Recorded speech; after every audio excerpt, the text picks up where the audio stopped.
আসসালামু আলাইকুম রহমতুল্লাহি অবরকাতুহু। সম্মানিত দর্শক, ইরান এবং ইসরায়েলের যে যুদ্ধ, এটি বর্তমান অন্তর্বর্তীকালীন সরকারকে নানামুখী যন্ত্রণার মধ্যে ফেলে দিয়েছে। কতগুলো বাস্তব সমস্যা, যে সমস্যাগুলো সরকারের মাথায় ছিল না। যেমন তেলের দাম বেড়ে গেছে। ২ নম্বর হলো যে কাতার থেকে আমরা যে এলএনজি আনতাম, সেই এলএনজির সরবরাহটা এই মুহূর্তে ভীষণ রকম ঝুঁকির মধ্যে পড়েছে। তৃতীয়ত, যদি যুদ্ধ দীর্ঘস্থায়ী হয় এবং হরমুজ প্রণালী বন্ধ করে দেয় ইরান, তাহলে আমাদের যে পুরো জ্বালানি সেক্টর দীর্ঘমেয়াদে যে সমস্যার মধ্যে পড়বে, ওটি ডক্টর মোহাম্মদ ইউনূস সরকারের মোকাবেলা করার মতো অর্থনৈতিক অবস্থা নেই। তারপরে স্ট্রাকচারাল যে কাঠামো, প্রশাসনিক যে কাঠামো, সেটা নেই। লাইন অফ সাপ্লাই সেটাও নেই।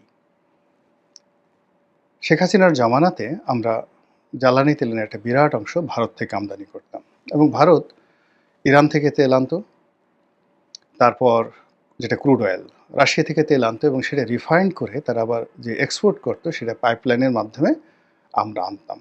সেই সাপ্লাইটি এখন আদৌ আছে কি না, ভারতের সঙ্গে সেই লেনদেনটা আছে কিনা আমরা জানি না।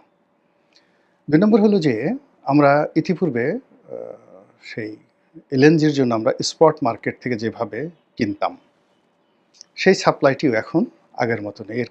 ফলে এই যে আমাদের যে জ্বালানির সংকটটা এই যুদ্ধের ফলে শুরু হয়ে যাবে, যেটি এই সরকারের জন্য একটা রীতিমতো মানে মহাবিপদ, মহাবিপত্তি হয়ে দেখা দেবে। এই গেল ১। ২ নম্বর হলো যে সরকার যে সমস্ত কর্মকাণ্ড করছিল, সংস্কার, এনসিপিকে শক্তিশালী করা, তারপরে একটা নির্বাচনের যে আয়োজন, এ পুরোটাই ভণ্ডুল হতে বসেছে। যারা বাংলাদেশের আশাবাদী মানুষ, তারা অনেকে আশা করেছিলেন যে ২০২৫ সনের ডিসেম্বরে নির্বাচন হবেন। এখন সেই ডিসেম্বরের নির্বাচনটা মানে সেই নেতাই বা সেই নেতারাই এখন ফেব্রুয়ারিতে করার জন্য সরকারের নিকট অনুনয় বিনয় করছে। এই গেল ১। আজকের দিনের যে খবর, সেটা খবর হলো যে এই যে কুমিল্লাতে বিএনপির এক নেতাকে থানা পুলিশ পিটিয়ে মেরে ফেলেছে। এই যে শুরু হলো। আর বিএনপির যত চাঁদাবাজ আছে, যা কিছু আছে, সম্ভাব্য প্রার্থী যারা আছে, যারা এই অপকর্মের সাথে জড়িত, তাদেরকে গোয়েন্দা নেটওয়ার্কের মধ্যে ফেলে সেনাবাহিনী, পুলিশ এমন একটা অবস্থায় রেখেছে, ১ ঘন্টার মধ্যে, উইদিন 30 মিনিটস, ১ ঘন্টা লাগবে না, ৩০ মিনিটের মধ্যে অন্ততপক্ষে এরকম সারা বাংলাদেশ থেকে ৫,০০০ চিহ্নিত চাঁদাবাজ, যারা নিন্দিত, যাদেরকে ধরলে এলাকায় মিষ্টি বিতরণ হবে, এই প্রস্তুতি নিয়ে প্রশাসন বসে আছে। তো যেটা বলছিলাম যে এরকম যে কয়েক বিলিয়ন ডলার সরকারি এবং বেসরকারি বন্দর খাতে এবং অন্যান্য খাতে, কনস্ট্রাকশন থেকে শুরু করে অবকাঠামো নির্মাণে ইসরায়েলে এবং ইরানে, এবং ইসরায়েলের সাথে ইরানে তাদের ইনভেস্টমেন্ট বেশি এবং ২ জায়গাতেই তারা ধরা খেয়েছে। এবং ইসরায়েলেও ভারতীয়দেরকে সন্দেহের চোখে দেখা হচ্ছে, আর ইরানে তো রীতিমতো ভারতীয়দেরকে গণশত্রু মনে করা হচ্ছে। পাইকারি হারে ধরে ধরে পিটুনি দেওয়া হচ্ছে, ক্রস ফায়ার দেওয়া হচ্ছে এবং মেরে ফেলা হচ্ছে। প্রাণ নিয়ে সেখান থেকে পালানোর জন্য উদ্গ্রীব হয়ে গেছে। তো এর ফলে কি হলো, আমাদের দেশে এই যে এই সময়টিতে র এবং মোসাদের যে খেলাধুলা ছিল, পুরো খেলাধুলাটা স্টপ হয়ে গেছে। এই মুহূর্তে বাংলাদেশে রয়ের এবং যাকে বলা হয় মোসাদের যে কার্যক্রমের যে যোগান ছিল, এটা ডিফিউজ বা ফিউজড হয়ে গেছে। এখানে যারা এজেন্ট আছে মোসাদের বা রয়ের, তাদের সঙ্গে এই মুহূর্তে দিল্লির কোনো যোগাযোগ নেই, তাদের সঙ্গে এই মুহূর্তে ইসরায়েলের কোনো যোগাযোগ নেই। আর র এবং মোসাদ কেন্দ্রিক যে পাওয়ার হাউসগুলো এখানে চলছিল, সরকারের ভিতরে, সরকারের বাইরে এবং ইনক্লুডিং সিআইএ সহ, সবগুলো তাদের যে কানেকটিভিটি তারা হারিয়ে ফেলেছে। এখন আমেরিকা ইয়ানফসি, ভারত ইয়ানফসি, মোসাদ ইয়ানফসি, তারা ইরানকে নিয়েই এতটা ব্যস্ত যার ফলে বাংলাদেশের দিকে মনোযোগ দেওয়ার মতো কোনো রকম অবস্থা নেই।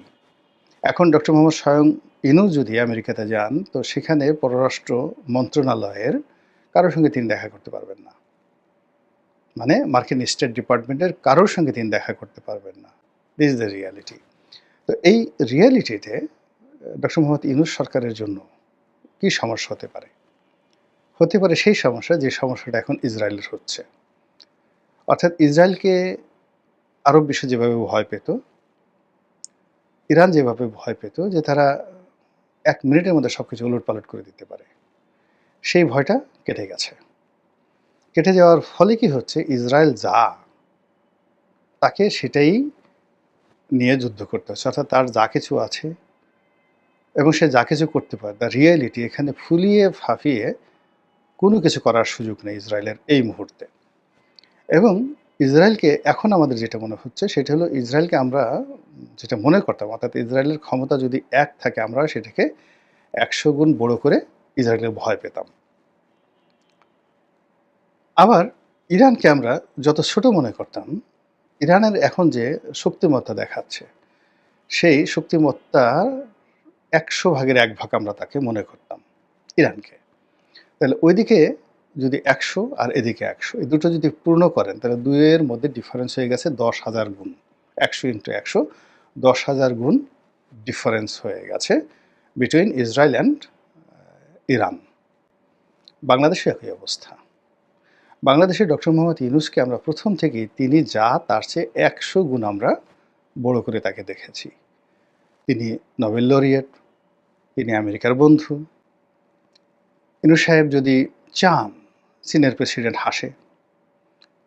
তারপরে ইউনূস সাহেব যদি ডিজায়ার করেন, কাতারের আমির বাংলাদেশে উড়ে চলে আসে। কিন্তু আমরা গত কয়েক মাসে যেটা দেখেছি, সব বোগাস, বোগাস, বোগাস।